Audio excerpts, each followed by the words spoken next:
நம்ம தான் ஃபர்ஸ்ட்டுன்னு பார்த்தேன். எனக்கு முன்னாடி வயசான பாட்டி என்ன பீட் பண்ற மாதிரி ஃபர்ஸ்ட்டா வந்து ஓட்டிங்க்கு போயிட்டாங்க. காலைல 7 மணிலேருந்து ஈவினிங் 6 மணி வரைக்கும் நமக்கு டைம் இருக்கு. ரொம்ப வயசானவங்க, சின்ன குழந்தைங்களோட போறவங்க, ஸோ இவங்களுக்கு எல்லாமே ஃபர்ஸ்ட் ப்ரிஃபரன்ஸ் குடுத்து சீக்கிரமா ஓட்டிங்க்கு வந்து நம்மளுக்கு லைன்ல வழி விட்டுறாங்க. எவ்வளோ நாட்கள் சாமி பார்க்க லைன்ல நின்றுருக்கோம். நிறைய வந்து ஈவென்ட்ல நின்றுருக்கோம். ஸோ அதெல்லாம் வந்து யோசிக்கல. ஓட்டிங்ல வந்து லைன்ல நிக்கணும், வெயில் அதிகமா இருக்குன்னு சொல்லி சாக்கு போக்கு சொல்லாம கண்டிப்பா எல்லாரும் ஓட் பண்ணுங்க. முக்கியமா ஓட்டர் ஸ்லிப்போட கூட நம்ம வந்துட்டு ஏதாவது ப்ரூஃப்ஸ் வந்து கண்டிப்பாக காமிக்க சொல்கிறாங்க. ஸோ நான் அப்படி தான் வந்துட்டு என்னோட ஆதார் ஐடியை வந்து நான் காமிச்சு ஓட் பண்ணிட்டேன். 5 இயர்ஸ் ஒன்ஸ் நடக்கிற இந்த லோக்சபா எலெக்ஷனில் ஃபைனலாக யார் வின் பண்ண போகிறாங்க, வாரிசு கட்சியா இல்லை வந்து வளர்ந்து வர கட்சியா அப்படிங்கிறத பொறுத்திருந்து பார்க்கலாம்.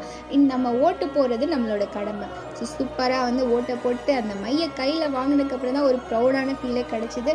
நீங்கள் எல்லாம் வந்து ஓட்டிங் முடிச்சிட்டிங்கன்றதை மறக்காம கமெண்ட்டில் ஷேர் பண்ணுங்கள். பாய்.